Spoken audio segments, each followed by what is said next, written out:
trwy bwyso ar Iesu Grist. A dyn ni'n gweddio felly, helpa ni y bore yma, helpa ni ddaddoli di, helpa ni ddeall beth sydd yn digwydd, a bydd yn agos iawn ato ni, achos da ni da angen di o Dduw. Amen. Wel, da ni'n mynd i ganu gyda'n gilydd addoli Duw o nefol addfwyn oen sy'n llawer gwell na'r byd. A lluoedd maith y nef yn rhedeg arno'i bryd, dy ddawn a thras a thgariad drud sy'n llanw'r nef yn llanw'r byd.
Ni weddio, arglwydd.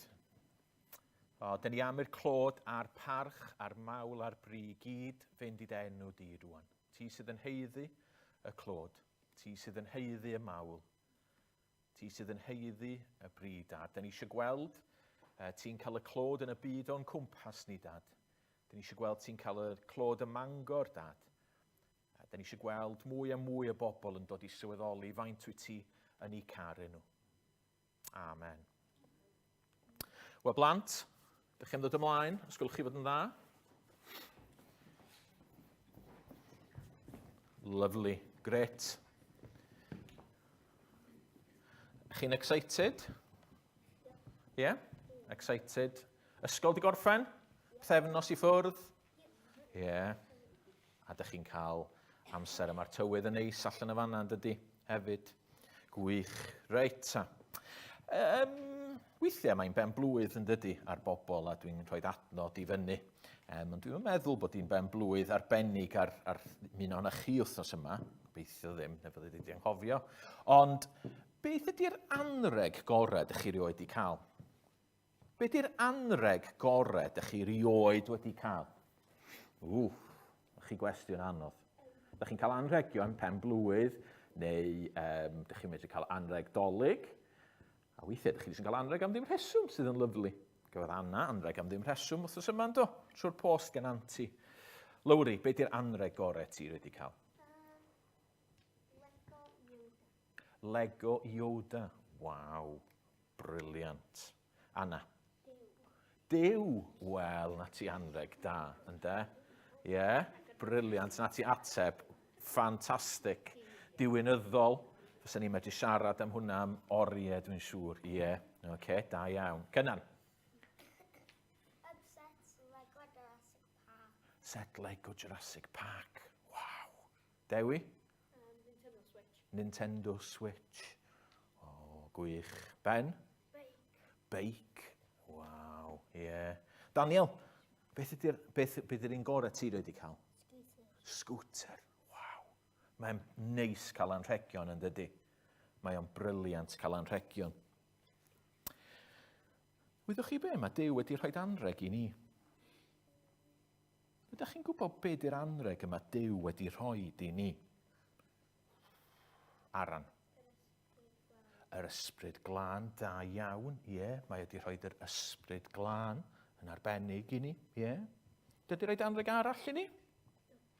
Fyswn ni medru deud bob math o bethau. Fyswn ni medru deud Lego Jurassic Park. Achos bo hwnna wedi dod gan rhywun arall, Duw sydd wedi rhoi i ni gyd, ynddo. Ond beth yn arbennig, ydych chi'n meddwl dwi'n meddwl amdano fo? Dewi? Yr universe, ie. Pob dim yn y bydysawd a'r cosmos i gyd, ie. Ania? Iesu. Mae Duw wedi rhoi, Duw y Tad wedi rhoi Iesu yn anreg. A dyn ni'n cofio am hynna. Dyn ni'n cofio'n arbennig am hynna, Pasg yma. A dyna sydd yn gwneud Pasg mor special. Dyn ni'n cofio bod Iesu wedi cael ei roi yn anreg i ni. A dych chi'n gwybod be? I helpu chi gofio, ac o'n i'n meddwl, dwi eisiau bod yn glen bore yma. Dwi'n mynd i roi anreg i chi.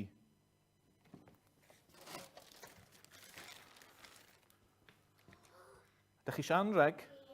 Oce, reit, na ti. Iawn, na ti. Nid yn sydyn. Iawn. Ti. Da iawn, gwych. Ac yna, a ti? Ti wedi colli'n ti? Na, ti ddim wedi colli fo. Na ni? Pawb wedi cael anreg? Do? Na? Pwy sy'n heb cael anreg? Na, ti wedi cael un, definitely. Ania? Di Ania ddim wedi cael anreg na ddo? O. Dwi wedi rhedeg allan. O, dwi'n teimlo'n wael rwan. Sgenna fi ddim mwy Pasg i roi di Ania. Ddydau be? Ania, wyt ti'n hoffi siocled? O, Daria. Ni'n meddwl bys ti ddim yn hoffi efo dim ysni. Ti'n hoffi hogle siocled? Mae'r hogle neis, dydy. Ti'n gwybod be? Ti'n gwybod beth sgenna fi fama? Y rapper. Ie? Fi nath, nes i fita. O'n i'n disgwyl bys yna gymaint ohonych chi yma.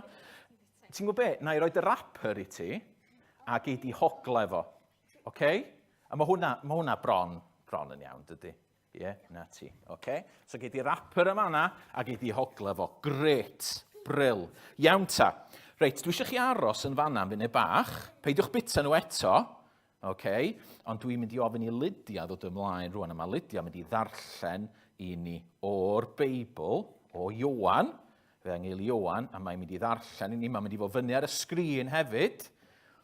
Chydig bach o hanes Iesu yn cael i groesoelio. Iesu'n dod fel anrheg i ni. Llynwch chi wrando'n ofalus? Iawn? Gret. Yna, cymerodd Peilat Iesu a'i phlangellu, a phlethodd y milwyr goron o ddraen a gosod ar ei ben ef, a rhoi mantell borffor amdano. Ac yr oeddent yn dod acto ac yn dweud, hemffych well frenin yr Iddewon, ac yn ei gernodio. Daeth Peilat allan eto, ac meddai wrthynt, edrychwch, rwy'n dod ag ef allan atoch, mwyn i chwi wybod nad dwi fi'n cael unrhyw achos yn ei erbyn. Daeth Iesu allan felly, yn gwisgo'r goron ddraen a'r fantell borffor, a dywedodd Peilat wrthynt, dyma'r dyn. Pan welodd y prif offeiriad a'r swyddogion ef, gweddasant, croeshoelia, croeshoelia. Cymerwch ef eich hunan a chroeshoeliwch, meddai Peilat wrthynt, oherwydd nid dwi fi'n cael unrhyw achos yn ei erbyn. Atebodd yr Iddewon ef, y mae gennym ni gyfraith, ac yn ôl y gyfraith honno fe ddylai farw, oherwydd fe gwnaeth ei hun yn fab Duw. Reit ta. Ydych chi glywed hwnna? Oedd o'n disgrifio, oedd Lydia'n darllen darn. Oedd o'n ddarn hapus neu darn trist? Trist. Pam bod o'n drist? Be oedd yn digwydd i Iesu Grist? Beth oedd yn digwydd i Iesu Grist, Cynan? Gwych, ti wedi dysgu'r stori yn yr ysgol. Gret, felly fyddi di'n gwybod felly'n dyd. Be oedd yn digwydd i Iesu Grist fanna? Daniel oedd dy law di fyny.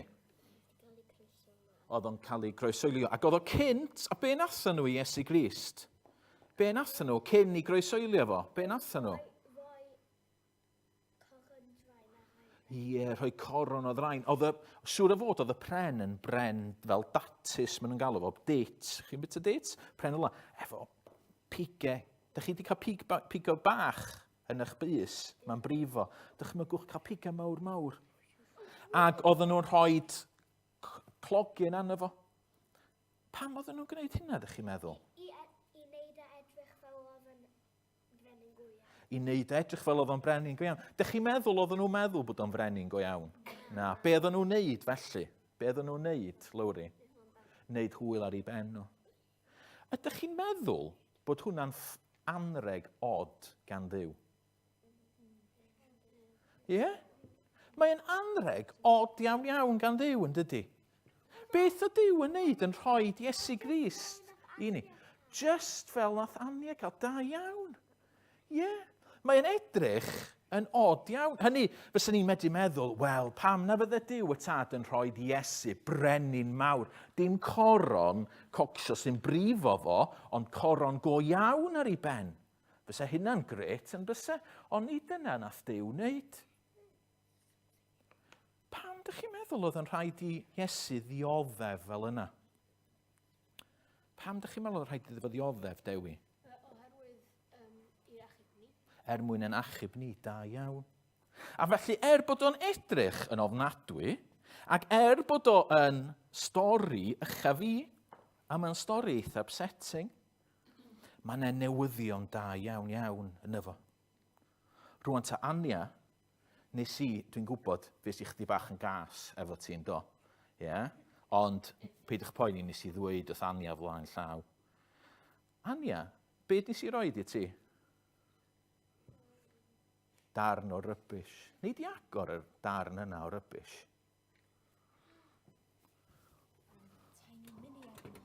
Mae'n efo tiny mini egg. Gan i weld. Mae'n mynd i agor o. Mae'n edrych. Rybys, mae'n edrych fel ynde? Be sydd yna fo? Go on, sydyn. Mae'n rhywbeth yna. Mae rhain i chi medru gesio beth ydi o. Siocled ydi o? Na, nid siocled. Goriad. Na ni. Goriad. A goriad i be ti'n meddwl ydi o? I'r bocs. Reit, ti'n mynd i agor? Ti di agor y bocs i fi?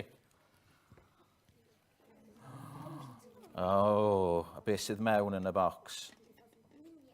Ti'n trofo ffordd arall? Go on. Ti'n fo mewn? Agor o.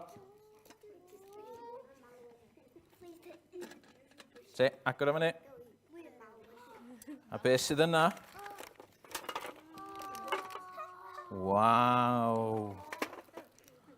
Llwyth o bob math o wyau Pasg gwahanol, cream eggs, mini eggs. Yeah? Mae'n atgoffa ni bod Iesu yn anhygol. Bod ni'n edrych ar hanes trist heddiw, mae Iesu yn ffantastig. Yeah?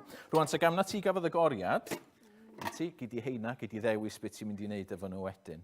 Iawn? Dwi wedi ddewis di ar bwrpas, achos dwi'n meddwl bod fi'n gwybod be'n neud i. Reit ta. Hefyd, tra da ni'n siarad, mae gen ni yn fama, dych chi'n gweld hein? Dych chi'n gwybod beth di hein? Croes, ie. Ond, os ydych chi yn ei scratcho nhw, dych chi'n medru gwneud patrwm bach arnyn nhw. Ie, patrwm twt, so dych chi'n gweld fanna bod fi wedi crafu fel la? So gewch chi gymryd un o hein yn ôl, neu gewch chi gymryd fwy nag un o heina yn ôl efo chi, mwyn i chi gael gwneud nhw hefyd yn ystod y gwasanaeth. So, dwch chi'n ôl hein, a mynd yn ôl i'ch seti. A tra dyn ni'n neud hynna, dyn ni yn mynd i gael Gwyl, ti'n mynd i ddod ymlaen rwan, i roi chdi bach o da hanes i ni.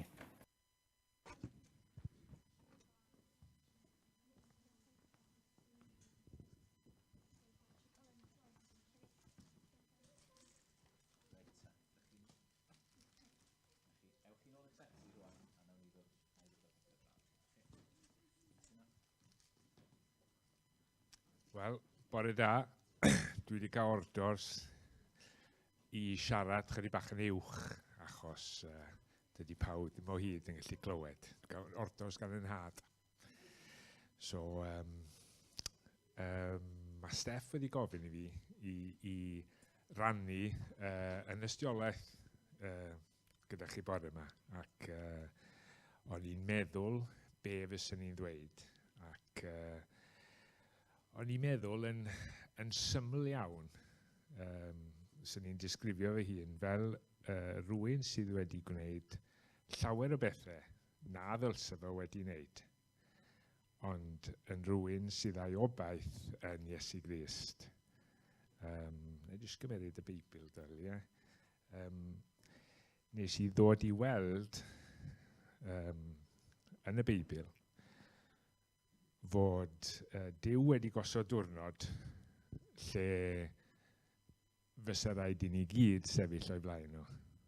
Ac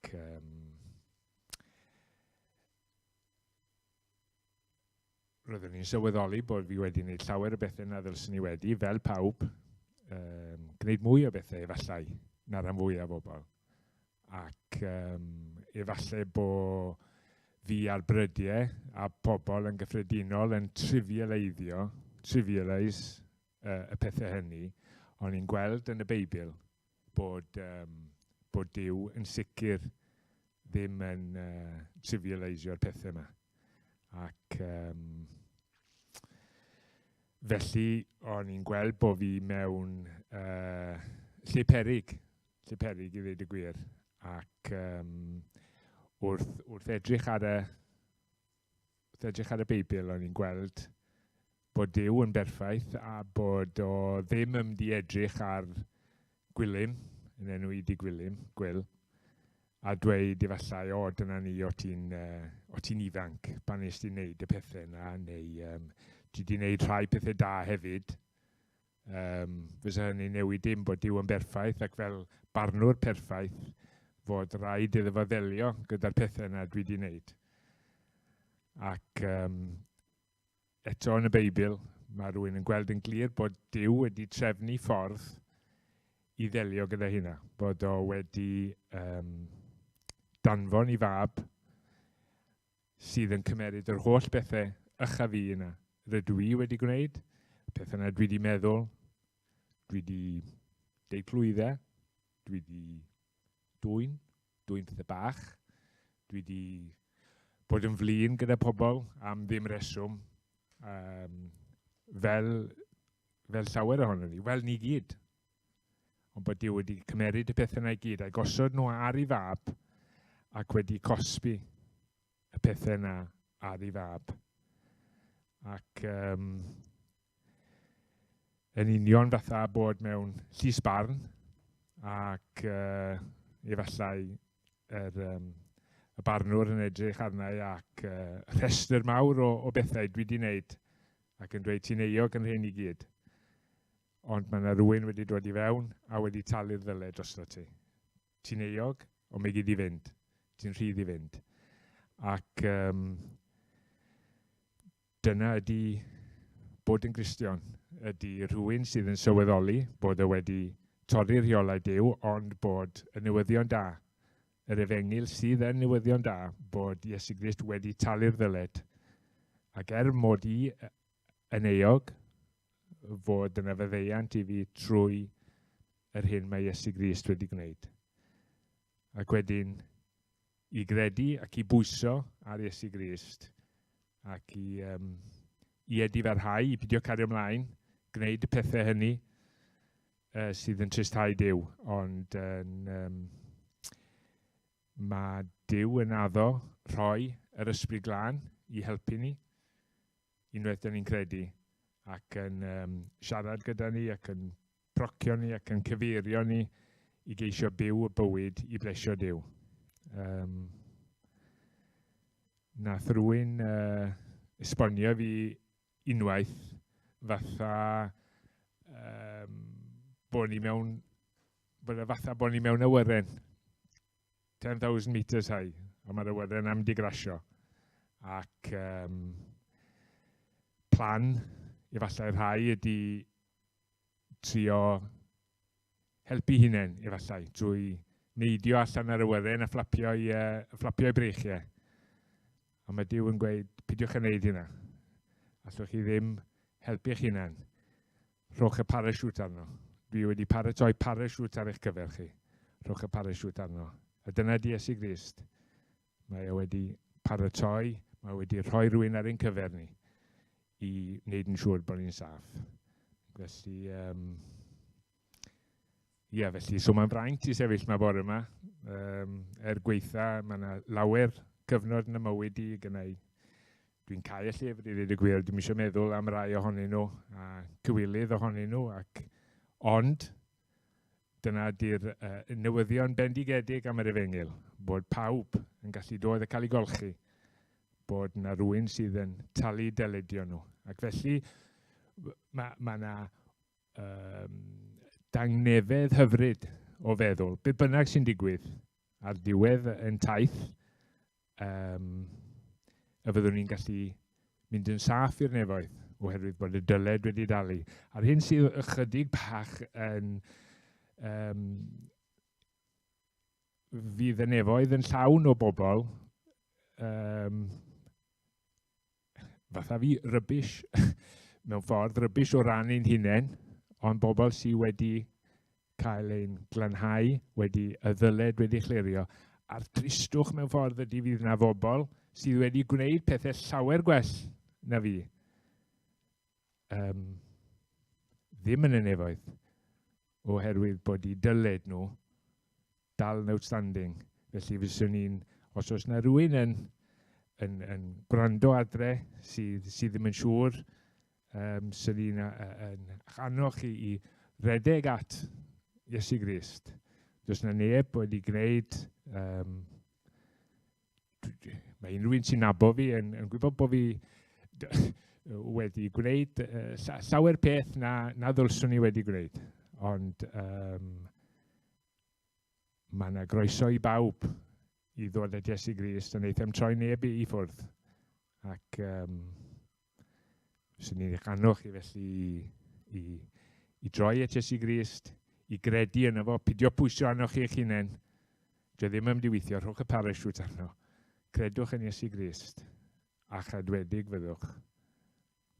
Diolch.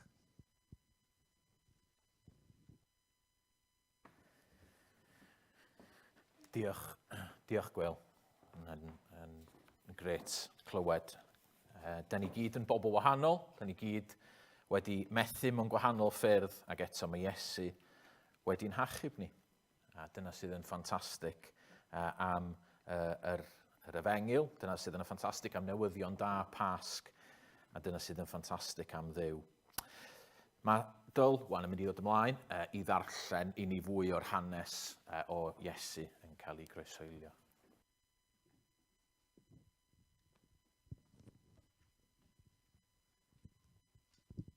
Yna, traddododd Peilat Iesu iddynt i'w croesoelio. Felly, cymerysant Iesu ac aeth allan, gan gario'r groes ei hun, i'r man na eilwyr y lle penglog. Yno, croeshoeliant Iesu yn y canol. Yna, croeshoeliant Iesu, a dau arall gydag ef, un a bob ochr a Iesu yn y canol. Ysgrifennodd Peilat deitl a'i osod ar y groes. Dyma'r hyn ysgrifennwyd, Iesu o Nazareth, brenin yr Iddewon. Darllennodd llawer o'r Iddewon y teitl hwn, oherwydd yr oedd y fan o lle groeshoeliwyd Iesu yn agos i'r ddinas. Yr oedd y teitl wedi ysgrifennu yn iaith yr Iddewon ac mewn Lladin a Groeg.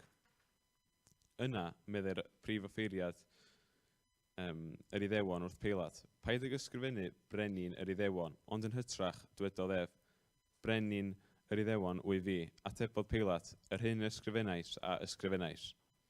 Wedi iddynt groesawlu Iesu, cymerodd y milwyr ei ddillad ef a'i rhannu'n 4 rhan, 1 i bob milwr. Cymerasant i grys hefyd, yr oedd hwn yn ddiwniad. Wedi ei weu o'r pen yn un darn. Peidiwn a rwygo hi, meddai'r milwyr wrth ei gilydd. Gadewch i ni fwrw coelbren amdani, i benderfynu pwy gaiff hi. Felly, cyflanwyd yr ysgrythyr sy'n dweud, rhanasant fy nillad yn ei mysg, a bwrw coelbren ar fy ngwisg. Felly y gwnaeth y milwyr. Diolch. Diolch. Wel, da ni'n mynd i ganu rwan. Da ni'n mynd i addoli Duw gyda'n gilydd yng Nghrist ei hun. Mae ngobaith i ef yw fy hael fy nerth fy nghan. Mae'n gongl fain, mae'n dir mor gryf. Craig yw i mi mewn dŵr a than. Dyna oedd Gwyl yn deud. Dyna da ni wedi profi yn den Iesu Grist. Fod o'n gongl fain, fod o'n dir mor gryf. Ei gariad pur, ei heddwch mawr, does ofn i mi nac ymdrech nawr. Fy nghysur yw fy oll yn oll yng nghariad Crist, mae'n sicrwydd i.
mae Sara yn mynd i ddod ymlaen o'n i jyst i ddarllen gweddill yr hanes i ni.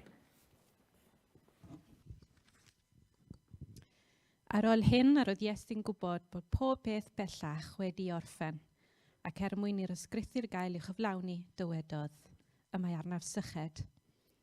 Yr oedd llesar ar lawr yno, yn llawn o win sir, a dyma hwy'n dod i sbwnj wedi lenwi'r y gwin yma ar ddarn o isob ac yn ei godi at ei wefusau.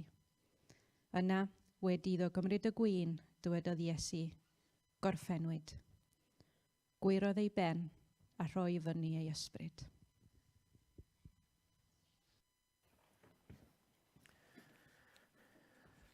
Diolch. Ni weddio. Arglwydd Dduw, da ni yn gofyn am dy nerth a dy gymorth di rwan wrth i ni ddod at dy air di.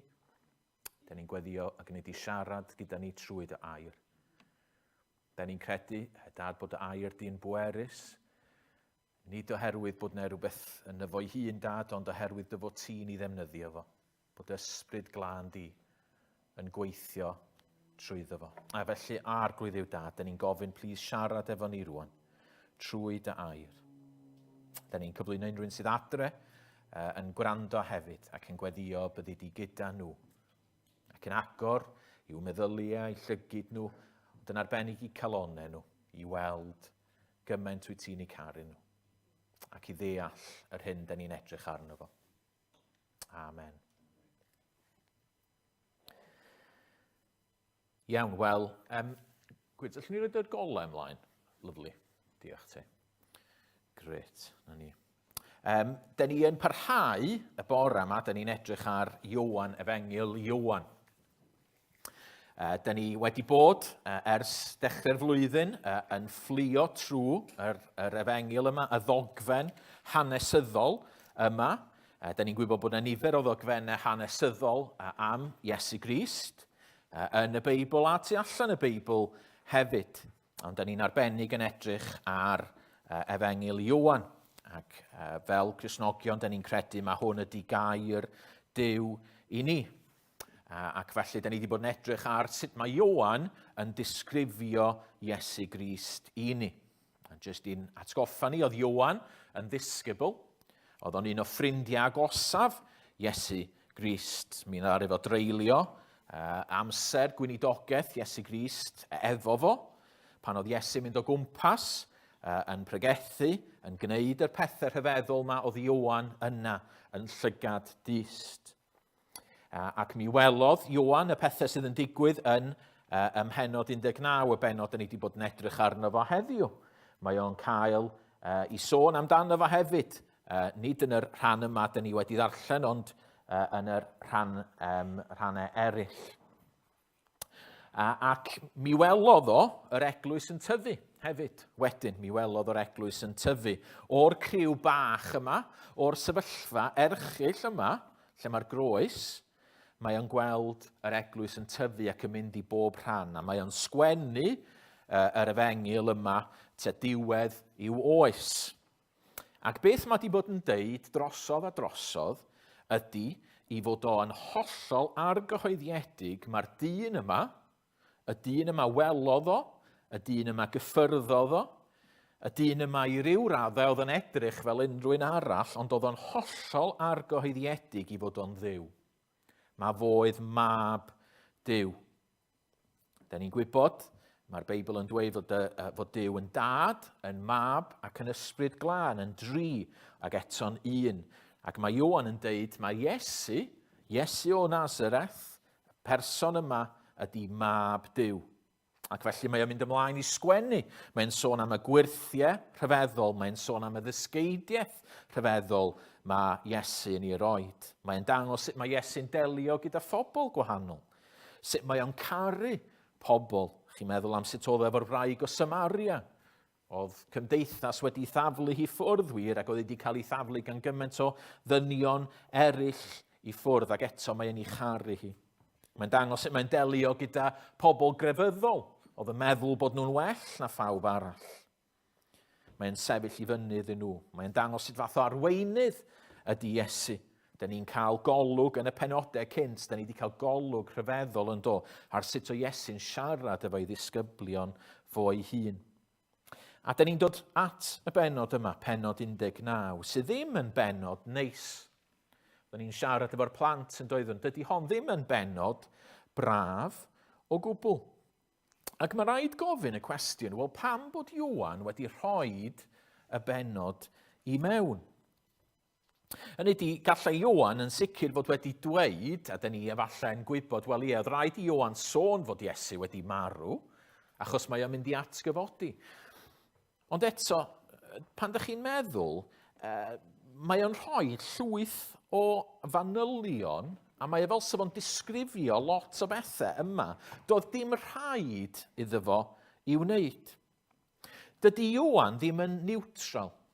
Dydy Ioan ddim yn trio dangos Iesu ar ei weithaf yna di. Mae Ioan yn dweud, ylwch, dyma ydy'r brenin, dyma ydy'r un ffantastig, dyma di mab Duw. Ac eto, yn fama, lle fysa chi'n disgwyl bydde fo yn adeiladu Iesu fyny mewn ffordd, mae o yn disgrifio Iesu mewn sefyllfa anodd, mewn sefyllfa, i fod yn hollol onest, pathetic. Mae o fel sef o'n dweud wrthyn ni, ylwch, mae beth sydd yn digwydd fama'n holl bwysig. Does am byd mwy pwysig mewn un ystyr am Iesu. Dwi wedi disgrifio'r holl bethau am Iesu sy'n profi mae fod i mab Duw, ond mae Ioan yn deud, mae rhaid i chi ddeall Iesu, mae rhaid i chi ddeall hyn amdano fo, mae rhaid i chi ddeall i farwolaeth o. A mae rhaid i chi ddeall yn arbennig sut nath o farw. O'r holl bethau eraill am Iesu, mae Ioan fel sef o'n deud, dwi'n isio cuddio y ffordd nath o farw, dwi'n isio cuddio'r ffordd nath o ddioddef, mae hyn yn hollol hanfodol. Da ni weld o yng ngeiriau Ioan ei hun yn adnod 35, mae o'n dweud, yma'r un a welodd y peth wedi dwynt ystiolaeth i hyn. Ac y mae ei dystiolaeth ef yn wir. Ioan yn siarad am ei hun y fanna. Y mae'n hwnnw'n gwybod ei fod yn dweud y gwir a gallwch chwithau felly gredu. Mae Ioan yn dweud, dwi'n dweud y pethau yma, dwi'n disgrifio'r pethau yma i chi i gyd fel maen nhw wedi digwydd mwyn i chi gredu. Ac a i ddeud bore yma, does na ddim byd mwy pwysig na hyn. Does na ddim byd mwy pwysig yn y byd i gyd y gallech chi fod yn meddwl amdano fo, y bore yma, nag hyn am arwolaeth Iesu Grist. Nid oherwydd bod fi'n ddeud o, diolch ot pwy sydd yn ei ddweud o, ond y neges i hun. A beth dwi eisiau gwneud yn sydyn ydy just edrych a meddwl, wel pam bod Ioan yn dweud y pethau mae o yn ei ddweud? Mae yna lwyth yma, fedrwn ni ddim mynd trwy bob dim, ond dwi jyst eisiau edrych ar ambell i beth. Pam bod y groes a'r hyn ddigwyddodd i Iesu Grist mor bwysig? Pam bod Ioan yn ei roed o yn yr hanes? A'r peth cyntaf da ni'n weld ydy dyma pam nath Iesu ddod. Nath Iesu ddod i wneud hyn. Da ni'n weld o yn yr hanes. Nid peth anffodus oedd Iesu'n marw, nid camgymeriad fod o'n marw. Dyma i raddau mawr oedd pwrpas bywyd Iesu Grist. Dych chi'n meddwl am athletwr. Os ydych chi'n meddwl gweld athletwr a mae'r athletwr ar y teledu, mae di ennill i ras. Ac maen nhw'n siarad efo'r athletwr ar y diwedd. A maen nhw wastad yn dweud, wel, dwi wedi gweithio mor galed, dwi wedi rhoi yn mywyd i hyn. Mae y gyd werth o rwan. Maen nhw wedi ennill y fedal a maen nhw'n deud oedd o werth o, oedd yr oriau ac oriau o ddeffro'n gynnar, o fwyta'n gywir, o ymarfer, o roed yn hun trwy'r sefyllfa ofnadwy yn werth o. Wel, yn y penodau yma, mae Iesu fel sef o'n dweud, dyma pam bod fi wedi dod. Nid mwyn ennill rhywbeth, fod hynny'n dod wedyn, ond mae Iesu'n dweud dro ar ôl tro, dwi'n dod i farw. Da ni'n gweld o'n sôn hyd yn oed, sut mae'n mynd i farw? Mae'n dweud, dwi'n mynd i orfod cael fy nghodi ar groes. A dyn ni'n gweld trwy fywyd o, mae o'n gwybod, mae'n deud, dydy'n awr i ddim wedi dod eto. Mae fel se Iesu yn gweithio i fyny at y pwynt yma. Mae'n deud, dyma, dwi'n gwybod pam bod fi wedi dod, dwi'n gwneud beth mae Duw a tad am i mi wneud, dydy'n awr i ddim wedi dod. Ac wedyn, dyn ni'n cyrraedd pwynt lle mae'n deud, mae'n awr i wedi dod. A dyn ni'n gweld Judas, a mae Iesu'n gwybod yn union beth mae Judas yn mynd i wneud, ond eto dydy o'n stopio hynny. A dyn ni'n gweld Iesu fama'n siarad efo Peilat, a dydy Iesu ddim yn trio dadlau achos o gwbl. Hynny di, doedd Peilat ddim isio lladd Iesu yn amlwg, oedd o'n trio meddwl am ffyrdd gwahanol o gael Iesu off y sefyllfa, allan o'r sefyllfa. Mae Iesu yn dawel. A dyn ni'n weld o yn yr adnodau mae dyn ni wedi darllen. So chi'n clywed be oedd Sara yn dweud yn fanna. Ar ôl hyn yn adnod 28, yr oedd Iesu'n gwybod fod pob peth bellach wedi ei orffen. Mae Iesu'n gwybod mae dyma pam nath o ddod, a mae o wedi gorffen. A beth mae o'n dweud cyn marw? Gorffennwyd. Mae wedi gorffen y gwaith. Dyna pam ddoath o. A mae hwn yn bwysig i ni, achos mae gennym ni syniad yma yng Nghymru yn does. Mae efallai esiampl ydi Iesu Grist. Efallai mae dyn da oedd o. Efallai na rhywun a ddod i ddysgu ni sut i fyw. Ond mae reality yn hollol wahanol. Pan ydych chi'n darllen am hanes Iesu Grist, a pan ydych chi'n gwrando ar ei eiriau fo, wneith Iesu ddim gadael i chi just derbyn mae bod o'n ddyn da, a bod o'n jyst i dod i ddysgu. Achos dro ar ôl tro, mae o'n deud, na, nes i ddod i ddioddau. Nes i ddod i farw. Os ydych chi'n meddwl mae jyst dyn da ydi Iesu, yna sbiwch darllenwch i hanes o. Does na neb nag oes yn hoffi cael ei cam gyflwyno neu cam ddeall. Sy'n un ohono ni'n hoffi hynna? Wel, dydy Iesu ddim chwaith. A ddolen ni ddim trio ffitio Iesu mewn rhyw focs, dydy Iesu ddim yn hapus i gael ei roed mewn iddo fo. Yn ei eiriau fo'i hun, mi ddoth o i farw, mi ddoth o i ddioddef. So dyna'r peth cyntaf dyn ni'n weld. Ydy bod yr dioddef yma, bod yr marw, na dyna pam nath Iesu ddod. Ond yr ail beth dyn ni'n weld yma, ydy oedd yn rhaid iddo fo ddioddef. Oedd yn rhaid iddo fo ddioddef. Mae Ioan yn dod â hyn allan yn y benod yma yn glir iawn iawn. Sut nath Iesu ddioddef? Wel, nath o gael ei adael gan ei ffrindiau i gychwyn efo. Da ni gyd yn gwybod beth ydy o i fod yn unig. Falle blant, da chi'n yr ysgol, di profi weithiau bod chi ar ben eich hun, lle bod chi'n teimlo bod eich ffrindiau chi di'ch gadael chi. Wel, yn fama, mae Iesu wedi cael ei adael gan ei ffrindiau i gyd. Mae o'n hollol unig. Does y neb yn sefyll i fyny drosto fo. Mae wedi cael ei adael, a mae'n cael hyn ar gam. Da ni gyd eto'n gwybod beth ydy cael yn cyhyddo ar gam.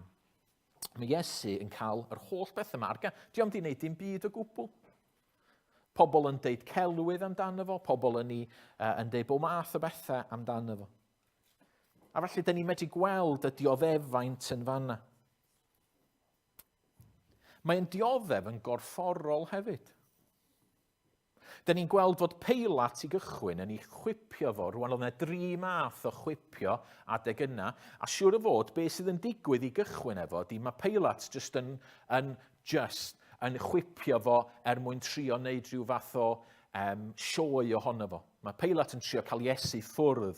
A felly beth mae'n wneud i gychwyn efo ydy mae'n meddwl, wel, os na i i bangio fo fyny chydig bach, os na i chwipio fo, os na i wneud hwyl ar ei ben o, yna fydd y bobl yn ddigon hapus yn ewn nhw adael o fynd. Ond dyn ni'n gweld o'n cael ei roed coron o ddrain ar ei ben o, a nid jyst drain bach, ond drain mawr. Dyn ni'n gweld o'n cael ei hitio. A dydy hynna ddim yn ddigon i'r bobl, wedyn maen nhw'n mynd ati i'w groesoelio fo. Fydde'n golygu wedyn bod o'n cael ei chwipio eto. Ond tro yma fydde fo'n cael ei chwipio nid gyda chwip arferol, ond gyda chwip oedd efo darnau o esgyrn ag metal yn y foc yn y blaen. Oedd gyda'r pwrpas i rigo i groen. A felly, da ni'n gweld fod Iesu wedi dioddef yn ofnadwy. Fydde rhywun sydd yn ddoctor yn gweld Iesu fama ac yn deud, mae Iesu mynd mewn i sioc yn eitha sydyn. Mae wedi colli gymaint o waed, mae o'n dechrau mynd mewn i sioc, mae o'n dioddef yn gorfforol, a felly mae o'n disgyn ar y ffordd i'r groes. Mae o wedyn yn cael ei hoelio i'r groes. A beth sydd yn digwydd pan ydych chi'n mynd mewn i sioc a pan ydych chi'n mynd mewn i boen erchyll, ydy mae eich corff chi fel sef o'n trio cael mwy o waed achos mae wedi colli'r gwaed yma i gyd. Felly mae rhywun eisiau yfed yn ofnadwy, mae rhywun eisiau dŵr, a beth mae Iesu'n neud ar y groes? Mae'n deud, dwi eisiau dŵr. A pan mae o'n marw, maen nhw'n taro yr bicell i mewn i ochr o, a beth sydd yn dod allan ydy gwaed a dŵr. A pan bod gwaed a dŵr yn dod allan, wel, pan mae rhywun yn mynd mewn i sioc ac yn colli i gwaed i gyd, o gwmpas y galon, mae yna rhyw fath o fag. A beth sydd yn digwydd ydy mae hwnna'n llenwi efo dŵr. Mae'r galon yn gorfod pwmpio mor sydyn, mwyn cael y gwaed, yr ychydig o waed sydd ar ôl o gwmpas y corff. Ac mae hynny yn digwydd. Hynny dyma oedd yr dioddefaint corfforol yn erchyll. A dyn ni'n gweld o'n dioddef yn emosiynol. Maen nhw'n neud hwyl ar ei ben o.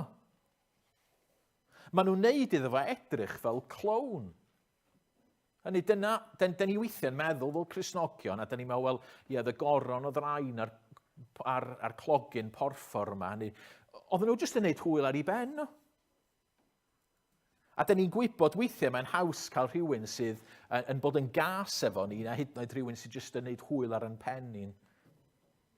So'n emosiynol nath o ddioddef, y cwilydd i bawb i weld o. Mae yna un gair efallai, dyn ni'n weld, a dyn ni'n ddeall yn yn cymdeithas ni, abuse. Dyn ni'n gwybod beth ydy abuse, dyn ni wedi clywed amdano fo, dyn ni'n gwybod fod o'n broblem yn yn cymdeithas ni, trais yn y cartref, dyn ni'n clywed am blant yn cael ei abusio ac yn y blaen, a mae'n erchyll. Wel, dyna beth mae Iesu yn dioddef yn fama. Mae yna bobl yn abusio fo. Camdriniaeth ofnadwy. Ac yn y diwedd mae o'n marw. A mae Ioan yn ei ddangos o yna fel yr ffigwr, os hoffech chi, pathetic yma, yn argroes rhwng dau leidr. Dio ddim yn heiddi fo o gwbl. Mae'r gwaed wedi dod allan ohono fo, mae o wedi colapsio, mae o wedi dioddef a dioddef a dioddef. A'r cwestiwn ydy pam? Pam fod Iesu wedi gorfod dioddef? A mae Ioan yn rhoi yr ateb. Yn ath Dylan ddarllen rhan ohono fo'n fanna. Mae Ioan trwy'r benod, mae o fel sef o'n dangos pethau sydd wedi digwydd a'r ffordd maen nhw yn cwblhau addewidion oedd wedi bod o blaen. Os ydych chi sylwi, yn adnod 23, mae Ioan yn dweud, wedi iddynt groesoelio Iesu, cymerodd y milwyr ei ddilladef a'i rhannu'n bedair rhan. Siŵr o fod yr sgidiau, yr wisg ar y top, yr belt a rhywbeth ar y pen. Siŵr o dyna oedd y 4 rhan. Cymerasant ei grys hefyd, yr oedd hwn yn ddiwniad, so oedd o'n un darn, so oedd nhw methu rhwygo hwn. A felly maen nhw'n deud, gadewch i ni fwrw coelbren amdano, i benderfynu pwy gaifef. Felly maen nhw mewn ffordd dro lot i weld pwy sy'n cael o. A mae Ioan yn deud, felly cyflawnwyd yr ysgrythyr sy'n dweud rhanasant fy nillad yn ei misg a bwrw coelbren ar fy ngwisg. Salm 22. Mi gafodd hwnna i ddweud 1000 o flynyddoedd yn gynt. A wedyn, da ni'n gweld mae Ioan yn gwneud pwynt mawr o'r Pasg, fod hyn yn digwydd adeg y Pasg, ac fydde Cristnogion, da ni'n gwybod beth oedd y Pasg gwreiddiol, sef yr oen yn cael ei aberthu a Duw yn cael Duw yn achub y bobl allan o'r aifft. A da ni'n gweld yn adnod 36, mae Ioan eto'n deud, digwyddodd hyn mwyn i'r ysgrythyr gael ei chyflawni, ni thorri'r asgwrn ohono.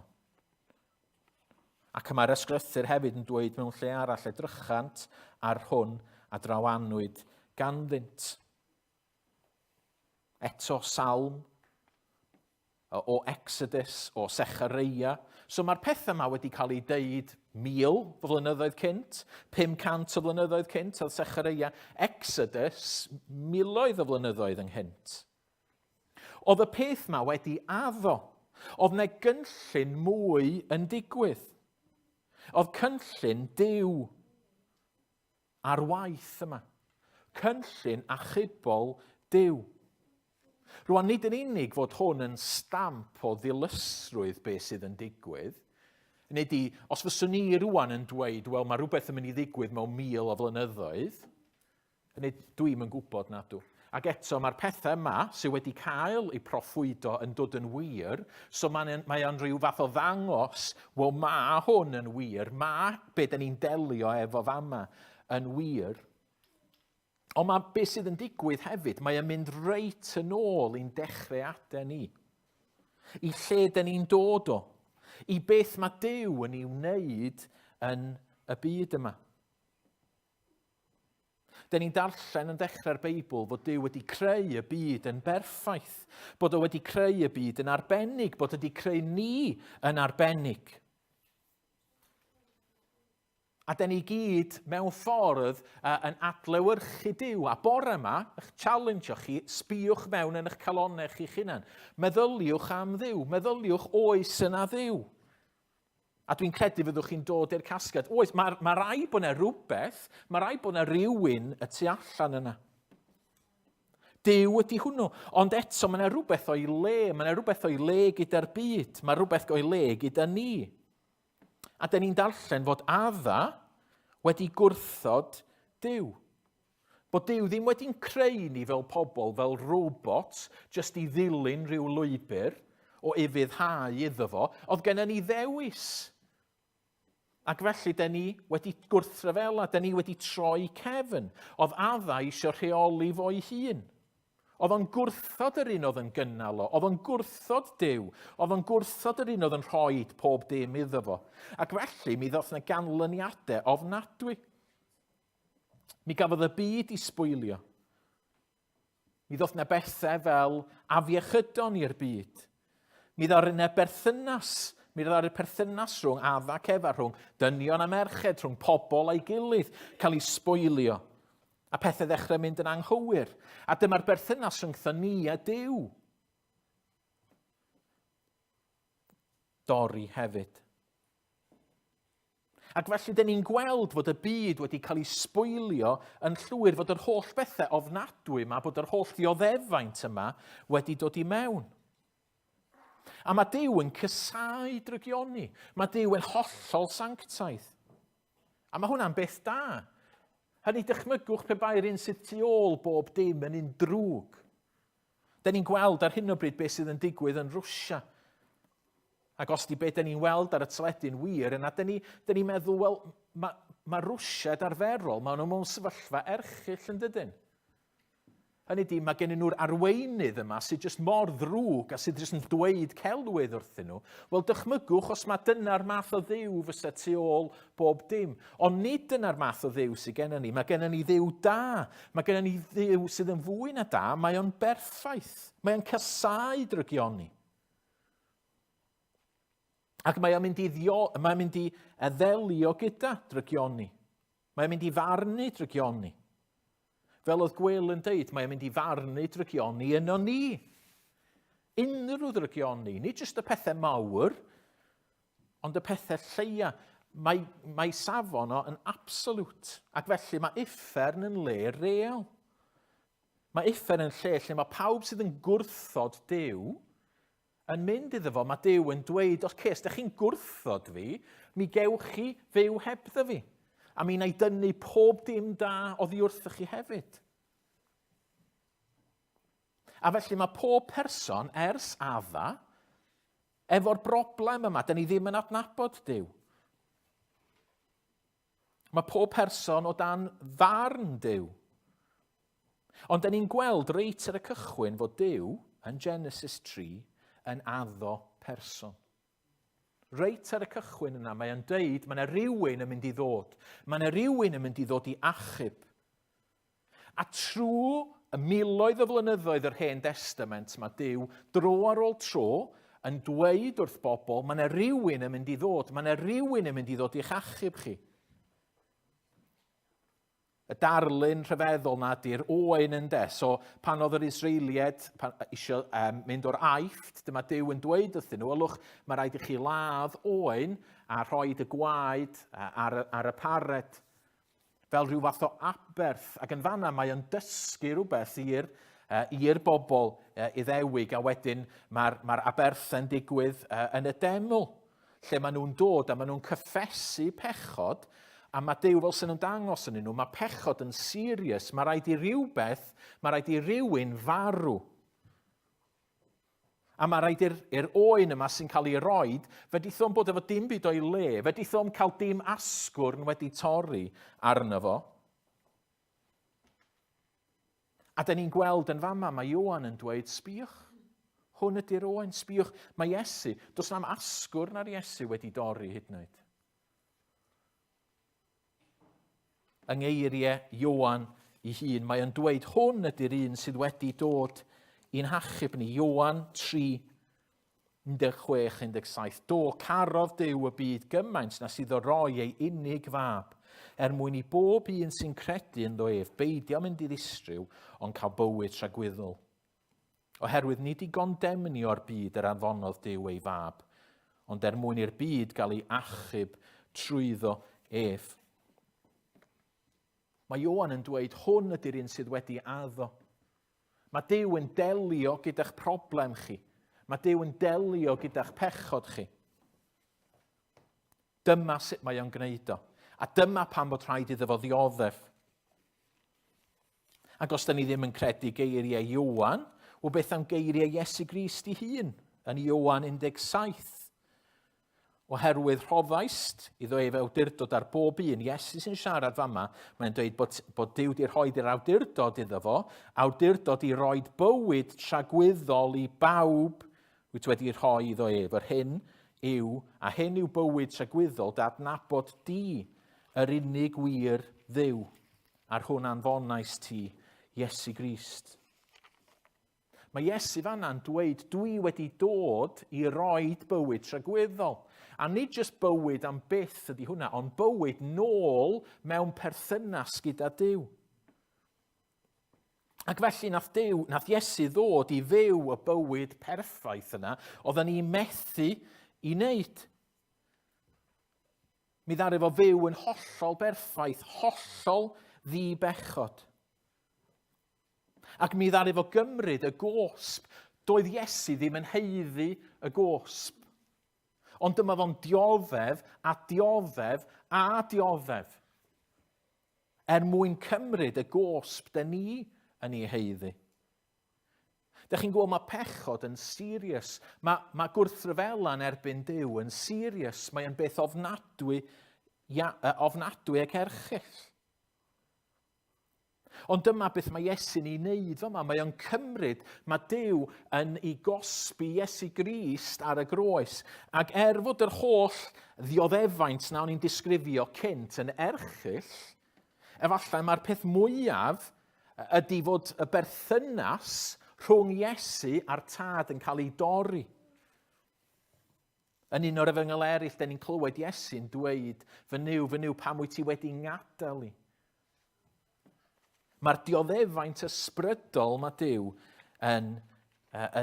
mae Iesu'n ei ddioddef yn ofnadwy. Doedd na ddim ffordd arall i achub. Oedd rhaid i Iesu farw. Oedd rhaid iddo fo gymryd y gosb. A dyn ni'n gweld wedyn, mae'n ei diwedd hyn ydy marwolaeth, ond fod Iesu'n atgyfodi. I ddelio gyda y peth. Mae o wedi gweithio, mae'r aberth wedi gweithio. Mae o wedi concro marwolaeth. Be di'n problem fwyaf ni? Mae gennym ni lwyth o broblemau yn y byd heddiw yn does. Ond problem fwyaf pob un ohona ni ydy un dydd mi fyddwn ni'n marw. A fydd rhaid i ni fynd o flaen Duw. Ond mae Iesu wedi concro marwolaeth. A mae Iesu wedi talu y pris. A mae Iesu wedi derbyn llyd Duw yn ein lle ni. Nes i gychwyn trwy ddweud mae dyma di'r newyddion pwysicaf un. Dwi wedi trio esbonio hynny'n glir i chi. Dwi'n bod os ydych chi wedi'n clywed i o gwbl yn dweud hynny. Mae Ioan yn trio esbonio i chi pa mor bwysig ydy hyn. Pa mor bwysig ydy bod chi'n delio gyda'ch pechod chi. Ond tybed ydych chi'n clywed eich llais eich hun? Tybed ydych chi'n clywed beth ma'ch calon chi'ch hun yn dweud wrthych chi? Os ydych chi'n onest gyda chi'ch hun y bore yma, ydych chi wir yn hapus? Ydych chi wir yn teimlo, ie, mae bob dim sydd angen arna i? Neu ydych chi'ch hun yn dweud, actually, mae yna rhywbeth mwy. Mae yna rhywbeth mwy i'r byd yma. Mae yna rhywbeth mwy na hyn dwi'n weld. Mae yna rhywbeth yn bod efo'r byd o'n hamgylch chi. A mae yna rhywbeth sydd yn bod arna fi. Ella bod chi'n teimlo yr euogrwydd yno chi, yr euogrwydd bod chi yn erbyn Duw. Ella bod chi'n ofyn rhyw ddydd mi fyddwch chi'n marw. Gwrandwch arnoch chi'ch hun. A gwrandwch ar yr ysbryd yn siarad gyda chi fanna ac yn deud, mae yna ateb fel oedd Gwyl yn deud. Mae yna parasiwt. Mae Iesu Grist wedi dod. Mae o wedi derbyn y farn. Mae o wedi cael ei gosbi yn eich lle chi. A'i gyd ych chi angen gwneud ydy gweiddi allan arno fo. Help.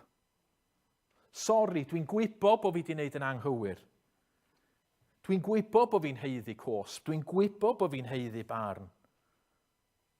Neud i'n erbyn ni. Felly gwrandwch arnoch chi'ch hunan.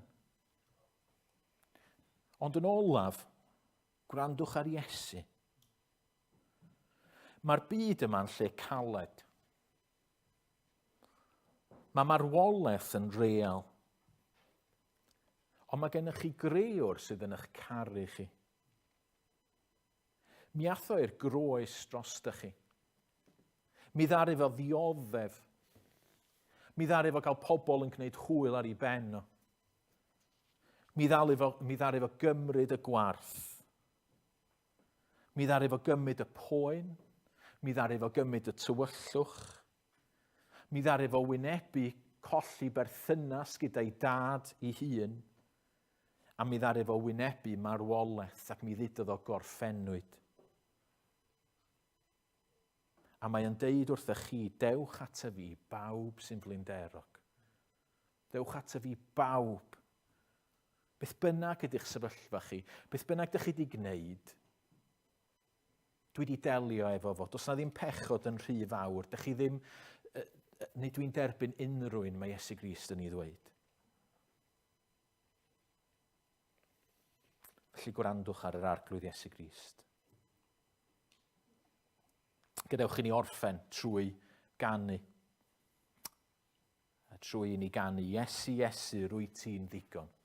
Dyna di thema yr cyfres o gyfarfodydd mae dyn ni wedi bod yn ei cael. A'r cwestiwn marc ar y diwedd, Iesu, Iesu, wyt ti'n ddigon. Wyt ti'n ddigon. Hynny di fel Cymru, dyn ni'n canu, dyn ni'n hoffi canu'r gan yma. Iesu, Iesu, rwyt ti'n ddigon. Ond ydy o'n ddigon i ni go iawn? Oedd Gwyl yn dweud, ydy, mae o'n ddigon. Mae lot ohono ni yma'n dweud, ydy, wrth gwrs i fod o'n ddigon. Fod i Duw, mae wedi marw trosto ni. Fod i'r brenin, mi fydd o'n dod yn ôl i farnu y byd. Wrth gwrs fod o'n ddigon, mae'n yn caru ni. Lle gewch chi ni ganu hwn ac addoli gyda'n gilydd. Iesu, Iesu, rwy ti'n ddigon, rwy ti'n llawer mwy na'r byd. Mwy trysorau sy'n dy enw na thrysorau'r India i gyd. Oll yn gyfan, ddaeth ei meddiant gyda'n Duw.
Os oes rhywun eisiau siarad fwy am be dwi wedi siarad amdano fo bore yma, plis dewch ata fi ar y diwedd, neu fedrwch chi yrru neges os ydych chi adre trwy wefan y capel. Neu siaradwch gyda Cristion arall, neu yn fwy pwysig ewch at y Beibl eich hun. Mae Duw yn siarad trwy I air. Ac ewch a siaradwch gyda Iesu, ac mi wneith o ddangos I hun I chi. Yma, mae beth yn y cefn yma na llyfrau yn y blaen os ydych chi eisiau cymryd rhai. Mae croeso chi wneud maen nhw am ddim. A peidiwch a rhithro ffwr chwaith, mae gennym ni baned ar y diwedd ac hot cross buns ac i'r plant. Mae Easter egg hunt I chi tu allan yn fanna o be dwi'n deall. Ond gadewch ni orffen trwy weddio. Arglwydd Dduw, diolch I ti am dy gariad rhyfeddol. Diolch am roi dy rhodd mwyaf rhyfeddol, Iesu Grist. Diolch fod y tad, fod ti wedi cynllunio hyn. Bod Iesu wedi'n caru ni ac wedi ufuddhau, ac nid jyst ufuddhau yn begrudgingly, ond wedi rhoi I hun o'i wirfodd, achos fod o'n caru ni, a fod o'n caru ti o arglwydd Dduw Dad. A diolch fod yr ysbryd glân yn gweithio rwan. A fi'n gweddio bydd yr ysbryd wedi bod yn gweithio yn calonau ni ac yn calonau rhai sydd yn gwrando adre. A da ni jyst eisiau'r clod a'r mawl I gyd I fynd I ti, oherwydd dy fod ti yn Dduw rhyfeddol. Amen.